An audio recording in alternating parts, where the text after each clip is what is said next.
वाटप करण्यात आलेलं आहे, काय सांगाल? जलसंधारण अधिकारी पदाच्या नवीन नियुक्त्या वाटपाचा आज वितरणाचा कार्यक्रम राज्याचे मुख्यमंत्री सन्माननीय देवेंद्रजी फडणवीस साहेबांच्या उपस्थितीत आणि दोन्ही मुख्यमंत्री महोदयांना सुद्धा आम्ही बोलवलं होतं आणि हा नियुक्ती वितरणाचा कार्यक्रम या ठिकाणी पार पाडला। 670 जागेच्या संदर्भात आम्ही परीक्षा घेतल्या होत्या आणि त्यापैकी 601 उमेदवारांना आज आम्ही शासकीय नोकरी या ठिकाणी नियुक्तीपत्र वितरित केलेलं आहे।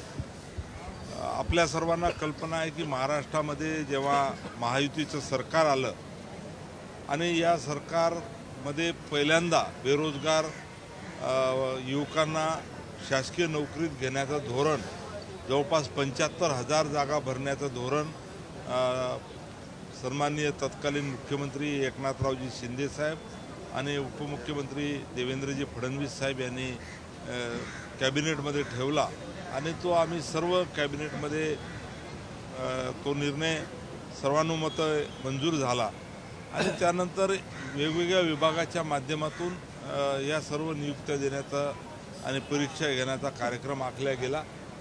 जलसंधारण विभागाची धुरा माझ्याकडे आल्यानंतर खरं तर अभ्यासक्रम ठरवून या परीक्षा घेण्याच्या संदर्भात सातत्यानं विभागाचे सचिव असतील, आयुक्त असतील आणि सर्व आमची टीम आम्ही सर्वजण यामागे लागलो आणि ह्या सर्व परीक्षा पारदर्शक पद्धतीनं घेतल्या।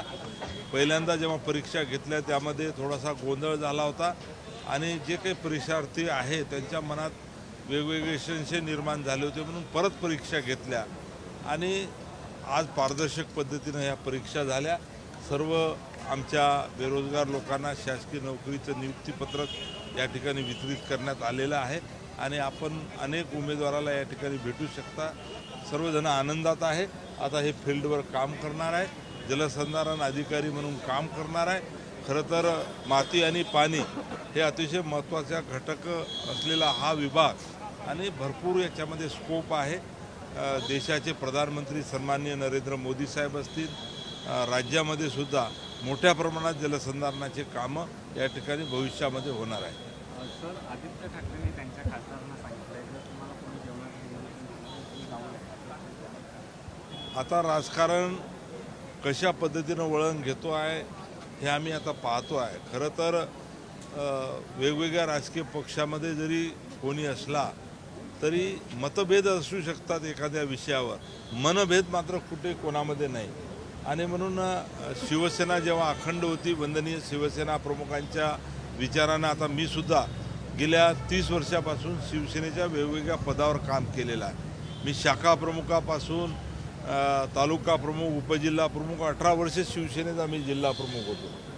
आता अनेक जेव्हा एकनाथ शिंदे साहेबांच्या उठावामध्ये आम्ही सहभागी झालो, उठाव केला, परंतु जे राहिले तिकडे ते आमचे मित्रच आहे आणि अतिशय घरोबाचे सर्वांशी संबंध आहे, अतिशय स्नेहाचे संबंध आहे आणि म्हणून अशा पद्धतीचं मतभेद असू शकतात एखाद्या विषयावर, परंतु मनभेद असू नये असं मला वाटतं। सर, राजन साहेब प्रवेश करतात नक्कीच आता मोठ्या प्रमाणात शिवसैनिक जे वंदनीय बाळासाहेबांच्या विचारधारेवर ठेवून काम करणारे शिवसैनिक यांना आता हिंदुत्व असेल, राष्ट्रहिताची भावना असेल, या सर्व गोष्टी सन्माननीय एकनाथ शिंदेसाहेब हे पुढे घेऊन चाललेले आहेत आणि त्यामुळे अनेक शिवसैनिक जे तिकडं राहिलेले होते ते आता टप्प्याटप्प्याने इकडे येत आहे। राजन साळवी साहेबसुद्धा आमचे सहकारीच होते, आमदार होते, आता ते तेव्हा आले नाही, आज येत आहे, त्यांचं स्वागतच आहे। यानंतर पण कोण एक मोठी घोषणा होणार आहे, कोण येणार अशी माहिती मिळते? या संदर्भात आज तर मी बोलू शकणार नाही, परंतु नक्कीच मोठ्या प्रमाणात जे शिवसैनिक आहेत, लोकप्रतिनिधी आहेत, तिकडे आहेत, ते वंदनीय बाळासाहेबांचे विचार आणि एकनाथ शिंदेसाहेब त्या विचारधाराला घेऊन काम करत आहेत, त्यामुळे ते यायला इच्छुक आहे। जे ऑपरेशन टायगरची चर्चा आहे त्यातले 3 खासदार तर शिवसेनेच्या स्नेहभोजनाला उपस्थित राहिले, उर्वरित 3 खासदार कधीपर्यंत येणार आणि कधीपर्यंत ऑपरेशन टायगर ऑफिशियली होईल? आता मी बोलण्यापेक्षा तुम्हाला थोड्या दिवसात दिसेल की काय होणार आहे आणि शिंदेसाहेब हे कमी बोलतात परंतु ॲक्शन मात्र जोरदार करतात. सत्कार जो आहे शरद पवारांनी केला 2 दिवसांपूर्वी, संजय राऊत असं म्हणतायत की हा सत्कार एक प्रकारे अमित शहा यांचाच केलेला आहे.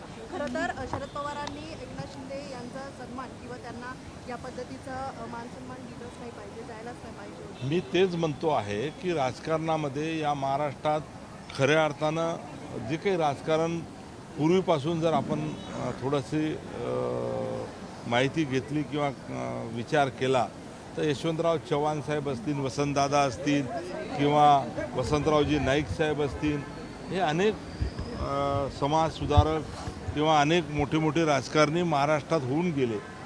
त्यांनीसुद्धा वेगवेगळ्या पद्धतीचं राजकारण केलेलं आहे.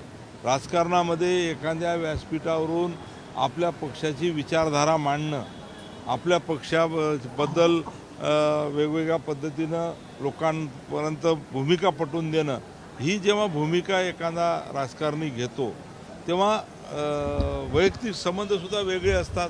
महाराष्ट्रात अनेक लोक तुम्ही पहा, यशवंतराव चव्हाण साहेबांचे उदाहरण पहा, वसंतदादाचे पहा, वंदनीय बाळासाहेबांचे पहा, शरद पवार साहेबांचे पहा. दिवसा सभा व्हायच्या, परंतु अनेक वेळा शरद पवार साहेब आणि बाळासाहेब एकत्र बसायचे. आणि म्हणून अशा पद्धतीचं जे राजकारणामध्ये आज बोलल्या चाललं ते चुकीचं आहे. विचारधारा, मतभेद हे वेगळे असू शकतात, परंतु मनभेद असू नये असं मला वाटते.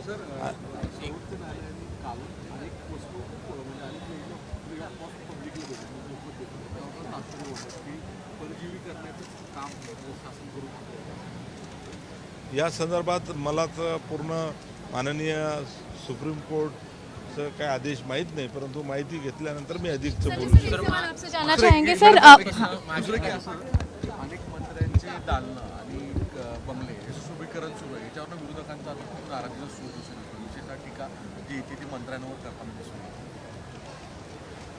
नाही, मंत्री जेव्हा एखादी त्याला बंगला वाटप होतो, कार्यालय वाटप होतो, तेव्हा थोडंसं कलर करणे, टेबल खुर्च्या चांगल्या बसायला अभ्यागत येतात, विजिटर येतात, त्यांना बसायला सांगणे, मीटिंग घ्यायसाठी, कामकाज करायसाठी थोडंफार तर होतच असते ना. पण यावरून जर विरोधक टीका करत असतील तर हे अनेक वर्षानुवर्ष चालत आलेलं आहे आणि मला असं वाटतं फार काही खर्च त्याच्यामध्ये होत नाही.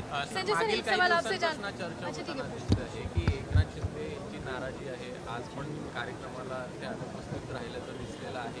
एकूण चर्चा होते आहे की एकनाथ शिंदे नाराज आहे. काल नगरविकास विभागाच्या महत्त्वाच्या 4 बैठका होत्या, 4 महत्त्वाच्या शहरांच्या, त्याला देखील शिंदे अनुपस्थित होते. सध्या आमचे महायुतीतले तिन्ही नेते हे वेगवेगळ्या पद्धतीनं काम करत आहे आणि मला असं वाटतं की भरपूर कामाचा व्याप त्यांच्या सर्वांवर आहे आणि म्हणून वेगवेगळे कार्यक्रम आहेत, वेगवेगळे पक्षप्रवेश आहेत, वेगवेगळ्या तिन्ही पक्षाचे 3 प्रमुख आहेत आणि म्हणून ह्या सर्व नियोजनामुळे कदाचित वेगवेगळ्या बैठकीला किंवा आजच्या कार्यक्रमाला मला म्हटलं होतं त्यांनी येतो, परंतु अशा पद्धतीचं कार्यक्रमाला उपस्थित राहिले नाही म्हणजे ते नाराज आहे असं म्हणणं चुकीचं आहे.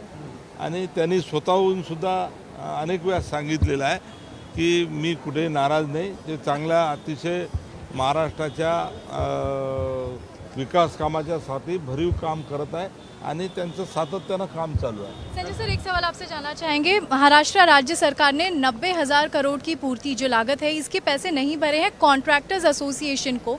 सर ये क्या पूरा मामला है और इस पर राज्य का क्या टेक है सर?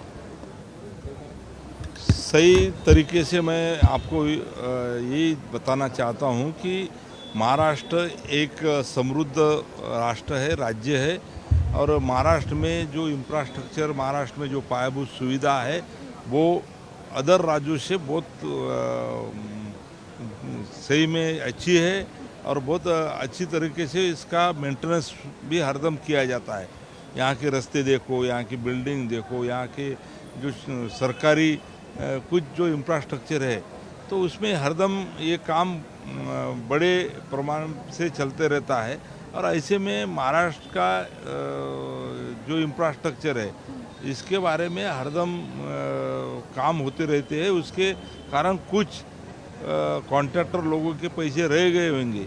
तो हर विभाग का यही है कि आज मेरे भी विभाग में, मैं मृदव जल संधारण खाते का मंत्री हूँ ये डिपार्टमेंट में, तो बहुत सारे काम हमारे चल रहे हैं, पर पैसा जैसा जैसा आता है वैसा वैसा हम कॉन्ट्रैक्टर को देते, तो इसमें कोई चिंता नहीं है। आज जो कुछ कॉन्ट्रैक्टर को पैसा दिया नहीं है उनको पैसा मिल जाएगा। बंद कर दिया जाएगा, काम इसके आगे नहीं होने वाला है, इस पर क्या? नहीं, ऐसा तो कॉन्ट्रैक्टर बोलते ही है, पर यहाँ बिल आना चाहिए। बिल आने के बाद काम की क्वालिटी भी कुछ ऐसी यंत्रणा है वो चेक करती है, और जैसा बिल आए वैसा उसको अदा भी किया जाता है। Yes sir, thank you. Thank you sir, thank you. देश विदेशातील प्रत्येक घडामोडींचे लाईव्ह अपडेट मिळवण्यासाठी आता साम टीव्हीच्या सर्व सोशल मीडिया प्लॅटफॉर्मला लाईक, फॉलो आणि सबस्क्राईब करा। तसंच सर्व नोटिफिकेशनसाठी बेल आयकॉन प्रेस करायला विसरू नका।